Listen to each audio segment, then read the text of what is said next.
Hi, welcome to the Ability411. It's Thursday, and I'm Kumi. I hope you guys have had a great week. This week's topic is accessibility. We could talk about the topic any way that we choose. Um, Accessibility is hit or miss. I live in Long Beach, California, and I feel really fortunate to live in Long Beach because um, every public place, almost every public place, is pretty considerate to the needs of people with disabilities. um, as far as like buses, public buses, the train system, or curb cutouts and things like that, and parking. Um, One thing that I have a really, really horrible time with is public bathrooms. Um, there's either no sort of accessible bathroom at all, or there's none. Fortunately, there are a lot of places that do accommodate people with disabilities in the restroom.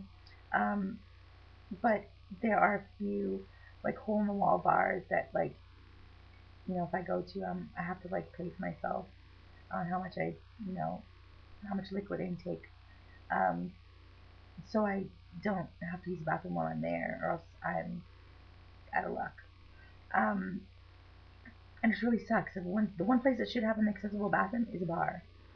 Not that I'm a lush or anything, because I'm not, and don't comment on that, any people who know me, because it's not true. Don't listen to them.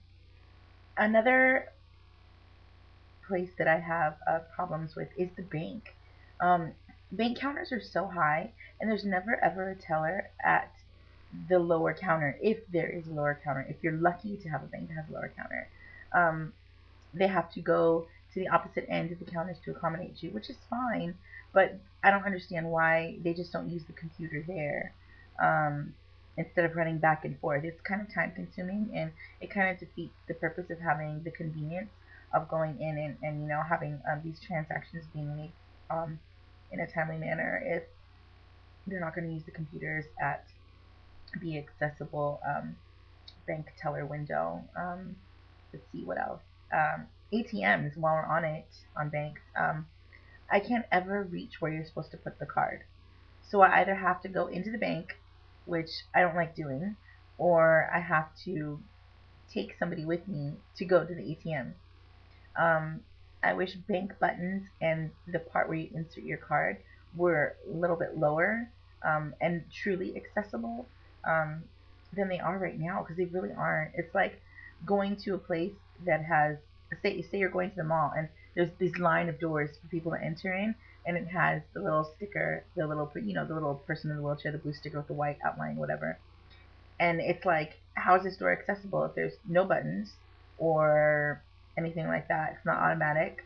How is this accessible? It's really not. Um,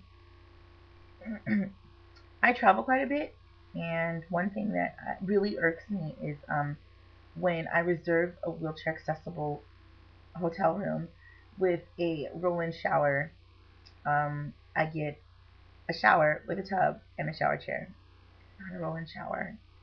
I wish people would be true to the description of the room. That way, people can make the choice for themselves. If it doesn't fit the needs of the person with the disability to be independent, then they can either stay in the room or go find another place. I just don't think it's fair. Um, but accessibility, on a more positive note, I was born with arthrogryposis, so I've had my disability um, since my onset of my disability was the day that I was born. I was born with it. Um, there have been so many changes um, that I recognize in my 32 years of living with a disability. First of all, public transportation. It's very, very accessible. Back in the day, there was only a certain amount of buses that could accommodate people that used wheelchairs, and you had to be lucky to, just be in the same. It's like being in the right place at the right time. Nowadays, well, at least where I live, every bus is wheelchair accessible, which is great. It's nice to have the freedom to get up and go whenever I want, and not have to worry about being stuck somewhere or waiting for a really, really long time. Um, Stores have gotten a little bit better. There's lower counters. Restaurants, there's lower counters. Things here and there. Um, the thing is that I feel that we could be accommodated more in the community, in society, and it's like this time consuming ordeal. It's just gonna take time and more time, and you know, it's we just have to keep speaking up for ourselves. Like if you frequent a place that's not wheelchair accessible, talk to the manager, talk to the owner, write a letter. I'm not about being too happy. I know there's some people who will go to a place and it's not accessible and they won't say anything to the people there, um, and they'll just turn around and slap them with a lawsuit. Here's my thinking on that. It's not right. You don't know what living with a disability is like unless you do live with a disability or you live very closely to a person that lives with a disability. So you can't go out and expect these things and people have no idea what you need. I firmly believe in speaking up for yourself. Saying, hey, this really isn't accessible. You might want to look into, accommodating your patrons with disabilities by, maybe next time you remodel, please put in a wheelchair accessible stall or make a lower counter or there's two steps to the entrance. Can you build a little ramp? Stuff like that.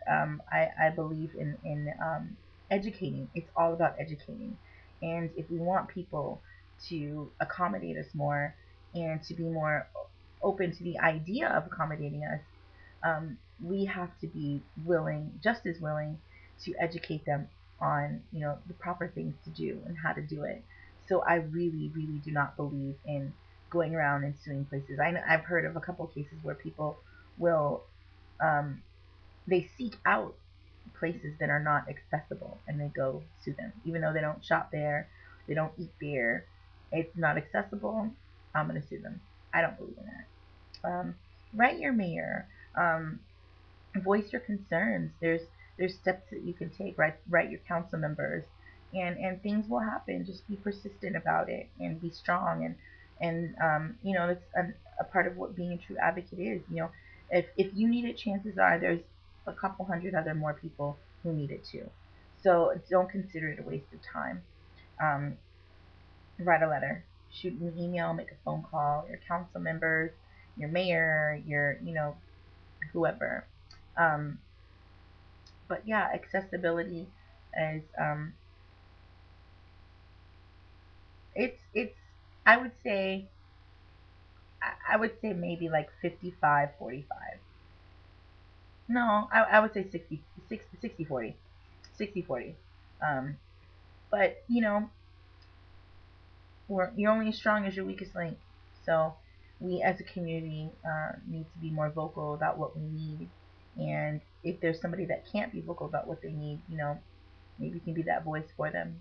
Um, if you need help, email one of us, ability411@gmail.com, and I'm pretty sure one of the five of us would be more than happy to help you, um, write a letter, send you um, a, a letter that you could refer to, and just that we can write your own letter or whatever. But talk to people, never hurt, you know.